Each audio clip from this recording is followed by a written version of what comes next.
Une fête, pour moi, c'est pas une fête. Et pour moi, c'est la douleur.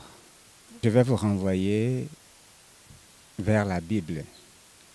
Et vous allez consulter de Nombre 6, et verset 5 et jusqu'à 11. Et là, vous allez voir ce que c'est que le rastafarisme. D'où est venu le rastafarisme en fait? C'est un vœu de Nazaréa. Dès que tu portes les dreadlocks sur la tête, tu n'as pas le droit de te rapprocher d'un mort, de toucher un mort. Dès que tu as fait vœu de Nazaréa. Donc la mort est un événement dans le mouvement Rastafari, chez le Rasta, qui est très symbolique, qu'on ne doit pas fêter. Et on ne doit pas être en joie ce jour-là. La mort, on s'éloigne de la mort. On prie Dieu qu'il nous épargne des mauvaises vibrations qu'apporte la célébration de la mort. Alléluia, there is no night there.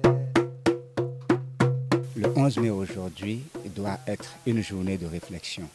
Peut-être aujourd'hui on devait avoir des conférences qui vont nous parler du mouvement Rastafari. Il y a des leaders dans le mouvement qui sont là, qui peuvent organiser des conférences et des soirées.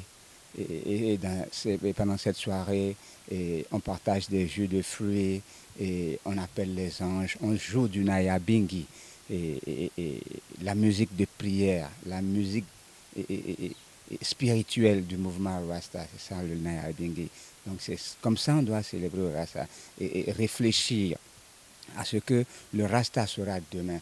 Et surtout, parlant du rastafarisme, nous savons tous que l'Afrique est aujourd'hui visée par tous les Rastas, c'est la terre promise. Et le Promised Land, c'est la terre promise, c'est là où tous les Rastas veulent venir aujourd'hui et reconstruire l'Afrique. C'est pour cela qu'on ne doit pas fêter la mort. Oh, Jah!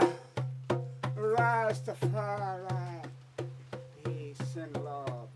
One love, yes I, Rasta.